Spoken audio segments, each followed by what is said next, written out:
Hi friends, welcome to అమ్మ channel. చూసారా, దొండకాయలు వీటితో పులుసు పెట్టుకుంటాం మేము.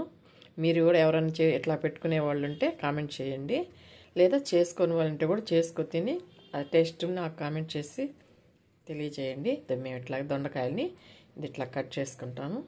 చూసారా, ఇది ఇట్లాగా గుత్తి వంకాయ ఎలా చేసుకుంటామో అలా కట్ చేసుకోవాలి దొండకాయలని. వీటిల్లో వాటర్ పోసి ఉప్పేసి ఉడకపెట్టుకుంటాము. ఇప్పుడు అలాగా వాటర్ పోసుకొని ఒక గ్లాస్ ఉప్పు వేసుకొని ఉడకపెట్టుకోవాలి. స్టవ్ వెలిగించుకుంటా.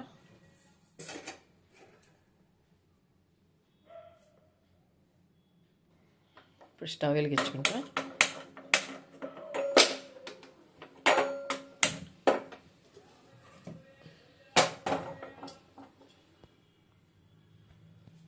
ఉప్పు వేసుకుంటాం, కొంచెం పసుపు వేసుకుంటాము.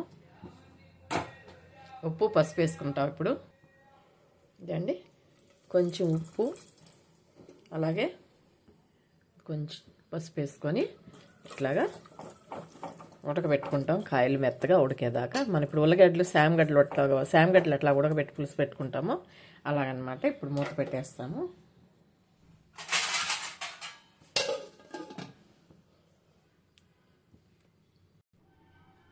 ఫ్రెండ్స్, ఇద్దో దొండకాయలు మెత్తగా ఉడికిపోయాయి.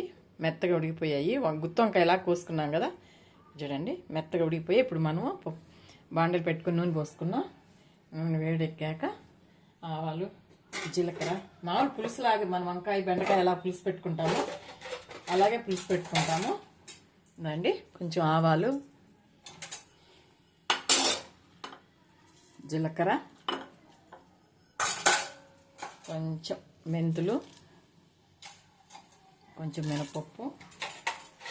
మామూలు మన వంకాయ బెండకాయ ఎలా పులుసు అలాగే ఈ దొండకాయ పులుసు కూడాను. చూసారా, ఇది మా ఆయనకి ఇష్టం అండి దొండకాయ పులుసు.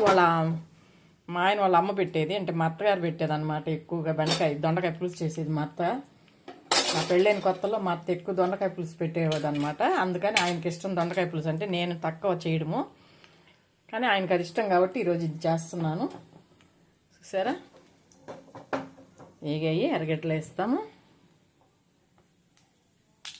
ఏగాయి కరివేపాకు అలాగే ఎర్రగడ్డలు. అది పనిగా దొండకాయలు కొనుక్కొచ్చి చేయమని చెప్పి అడిగారు మా ఆయన, అందుకని చేస్తున్నాను. దొండకాయ పులుసు పెట్టు, చాలా రోజులు అయింది తిని అన్నాడు, అందుకే చేస్తున్నాను. బాగా వాడించి టమాటాలు వేసేస్తాము. సరే, బాగా వాడిపోతుంది. టమాటాలు కూడా వేసేస్తాము. ఈ టమాటా బాగా మగ్గనిద్దాము. చాలా బాగుంటుందండి. దీనిలో చేప కూడా వేసుకుంటారు. చేప కూడా వేసుకుంటే బాగుంటుంది. నేను టాటా చేప ముక్కలు ఉన్నాయా వేస్తున్నాను. చూసారా, వాడినిద్దాం. కాస్త మూత పెడతాము. ఇప్పుడు చూద్దాము, వాడిపోయింది. ఇప్పుడు దీనిలో దొండకాయలు వేసేస్తాము.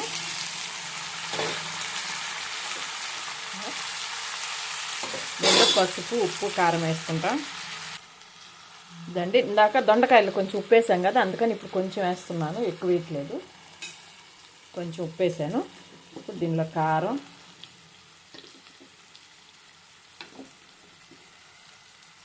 అలాగే కాస్త పసుపు పొడి. ఎక్కువ పసుపు వేస్తే పసుపు వాసన వస్తుంది, అందుకని ఎప్పుడు కూడా పసుపు ఎక్కువ వేయకూడదండి. మితంగా వేసుకోవాలి, లేకపోతే కూర పసుపు వాసన వస్తుంది. చిన్నగా కలుపుకోవాలి, ఎందుకంటే దొండకాయలు బాగా ఉడికిపోయాయి కదా, చిదిరిపోతాయి. చిన్నగా తిప్పుకోవాలి. తిప్పుకొని ఇప్పుడు దీనిలో చింతపండు పులుసు పోసి వేసుకుంటే ఉడికిన దాకా దించవచ్చు. చూసారా, బాగుంది కదా చూడడానికి కలర్ఫుల్గా దొండకాయ పులుసు. ఖచ్చితంగా మీరు కూడా ఎవరైనా చేసుకునే వాళ్ళంటే ఖచ్చితంగా ఇది చేసుకొని తిని టేస్ట్ చూసి కామెంట్ చేయండి. ఇప్పుడు చింతపండు పులుసు పోస్తాము. బాగా కొంచెం దొండకాయలు కూడా ఈ మిరప్పొడి, ఈ ఉప్పు కారాల్లో దొండకాయ కూడా కొంచెం వాడినిస్తే బాగా టేస్ట్ ఉంటుంది. చూసారా, కొంచెం బాగా మిరప్పొడి అంతా వాడినిచ్చాను. ఇప్పుడు దీనిలో కొంచెం చింతపండు పులుసు కూడా ఎక్కువ వేయకూడదండి, ఎందుకంటే దొండకాయలు పుల్లగా ఉంటాయి కదా, కొంచెం తక్కువే వేసుకోవాలి చింతపండు పులుసు. కొంచెం వేసుకుంటున్నాను, ఎక్కువ వేయట్లేదు. దొండకాయ పులుపు ఉంటుందన్నమాట దొండకాయ, అందుకని చింతపండు పులుసు ఎక్కువ పోసుకోకూడదు, కొంచెం పోసుకోవాలి. ఇప్పుడు వాటర్ వేసుకుంటాం.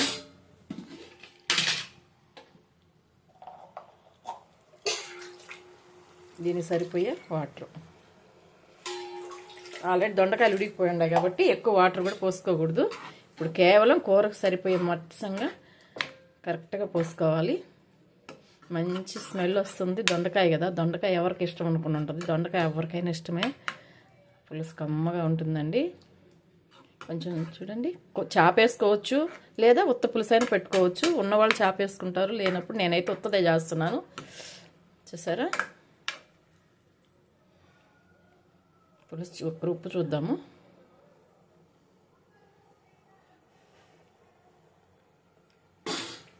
సరిపోయిందండి, చాలా బాగుంది.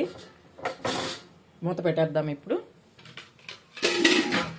పులుపు కారం అన్నీ సరిపోయాయి, ఇంకేం చేయబడలేదు. మూత పెట్టేసి ఉడికాక దించుకోవడమే. ఫ్రెండ్స్, ఉడికిపోయింది, దించి చూద్దాము. చూసారా, బాగా దగ్గరకు వచ్చేసింది, ఉడికిపోయింది బాగా. మంచి స్మెల్ వస్తుంది దొండకాయ. సరే, ఇంకొకసారి ఉప్పు చూద్దాము. అన్నీ సరిపోయినాయండి. ఇంకా దించుకునేద్దాము. కొంచెం కొత్తిమీర వేసుకుంటాము. దించాక ఆపేస్తున్నాను స్టవ్. బౌల్లో తీసేసుకుంటాము. ఫ్రెండ్స్, నేను కొత్తిమీర కూడా వేసున్నాను కదా. ఇప్పుడు కూరలోకి మన ఇంట్లో కొత్తిమీర కోసుకుంటాము. ఆల్రెడీ ఇదంతా వేసేస్తున్నాను కూరల్లో. ఇదండి, చూసారా. ఇప్పుడు కొంచెం కొత్తిమీర కోసుకుంటాము, కట్ చేసుకుంటాము కొంచెం. ఫ్రెండ్స్, అయిపోయింది దొండకాయ పులుసు. దీనిలో కొంచెం లైట్గా కొంచెం కొత్తిమీర చల్లుకుంటాము. సరే, చాలా టేస్టీ అయిన దొండకాయ పులుసు మీరు ఎప్పుడైనా చేసుకుని ఉంటే కామెంట్ చేయండి, టేస్ట్ ఎలాగ ఉంటుందో. అలాగే చేసుకొని వాళ్ళు ఉంటే కూడా ఖచ్చితంగా ఇలా చేసుకొని తిని చూడండి. ఉత్తదైనా దొండకాయ పులుసు పెట్టుకోవచ్చు, లేదా తాటా చేప, ఏ చేప అయినా వేసి పులుసు పెట్టుకోవచ్చు. ఎండు చేపలు వేయాలి, చాలా బాగుంటుందండి. మీకు కానీ వీడియో నచ్చినట్టయితే లైక్ చేయండి, షేర్ చేయండి, సబ్స్క్రైబ్ చేయండి. అలాగే మీ అందరు సపోర్ట్ చేయాలని మరీ కోరుకుంటున్నాను.